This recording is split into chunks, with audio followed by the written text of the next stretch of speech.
சுவிஸ்ல எல்லாருக்குமே எப்பவுமே கோவிலுக்கு போக நேரம் கிடைப்பதில்ல. அதனால்தான் கோவில் வடிவிலேயே தெய்வீகமான பூஜை ரூம் கபர்ட்டுகளை நாம் உருவாக்கி தருகிறோம். தவணை அடிப்படையில் கட்டணத்தை செலுத்தும் வாய்ப்பு மட்டுமல்ல, இலவச டெலிவரியும் செய்கிறோம். மாடர்ன் மேபிள் GmbH உங்கள் கனவு இல்லத்தை அழகாக்குங்கள்.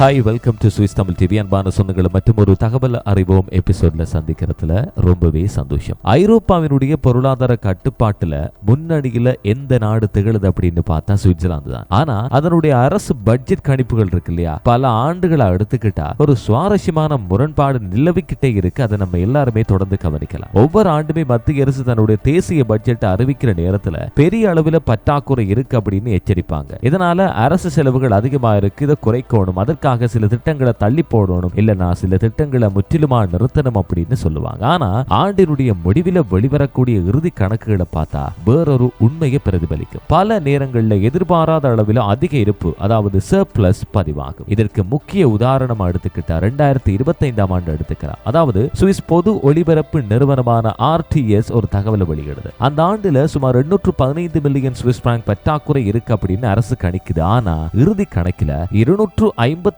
மில்லியன் பிராங்க் அதிக இருப்பு சர்ப்ளஸ் பதிவாகுது. இதனால ஆரம்ப கணிப்புக்கும் இறுதி முடிவுக்கும் இடையே 1 பில்லியன் பிராங்க் கடந்த வித்தியாசம் உருவாகிறத பார்க்கலாம். இதனால உங்களுக்கு இது தவறான கணிப்பா இல்லைன்னா திட்டமிட்ட அணுகுமுறையா அப்படின்னு ஒரு கேள்வி வரலாம். பொருளாதார நிபுணர்கள் என்ன சொல்றாங்கன்னா, இது ஒரு எச்சரிக்கையான நிதி மேலாண்மை கலாச்சாரம் அரசாங்கத்தால பேணப்படுறது அப்படின்னு சொல்றாங்க. லுகானோவில் இருக்கக்கூடிய அரசியல் பொருளாதார ஆய்வு நிறுவன இயக்குனர் ஃபேப்ரிசியோ மசோனா என்ன சொல்றாருன்னா, சுவிஸ் சமூகத்தை பொதுவா எடுத்துக்கிட்டோம்னா அபாயங்களை தவிர்க்கக்கூடிய மனப்பான்மை தான் அதிகமா இருக்கு. அதாவது வெற்றிகளை மிகைப்படுத்தி கூற விஷயம் இருக்கு இல்லையா, அதை அவங்க விரும்ப மாட்டாங்க. அதனால பட்ஜெட்டில் வருவாயை குறைவாகவும் செலவுகள் அதிகமாகவும் கணிக்கிறது இயல்பான நடைமுறை தான் அப்படின்னு விளக்குறாரு. அதோட இன்னமொரு காரணமும் இதுக்குள்ள உட்புகுது. டெப்ட் பிரேக் அப்படின்னு சொல்லுவாங்க, கடன் கட்டுப்பாட்டு விதி. இது என்ன சொல்லுதுன்னா, அரசு சம்பாதிக்கிறத விடவும் அதிகமா செலவு செய்யக்கூடாது அப்படி என்ற அரசியலமைப்பு விதிதான் பட்ஜெட் கணிப்புகளை இயல்பாகவே ரொம்பவே எச்சரிக்கையானதா மாத்துது. அதே நேரத்தில் சில துறைகள் ஆண்டுக்குள் ஒதுக்கப்பட்ட முழு நிதியையும் பயன்படுத்தாம இருக்கிறதுக்கும் இந்த சர்ப்ளஸ் கூடுதலாக பதிவாகிறதுக்கு காரணமா இருக்கலாம். செலவுகளை கவனமா பயன்படுத்துறதும் நிர்வாக பழக்கம் தான். இது சுவிஸ் அரசியல் அமைப்பினுடைய முக்கிய தனிச்சிறப்பு, வேறு எங்கேயுமே இல்லாதொன்னா பார்க்கலாம். இந்த அணுகுமுறையினுடைய கடைசி எஃபெக்ட் என்ன, விளைவு என்ன அப்படின்னு பார்த்தா,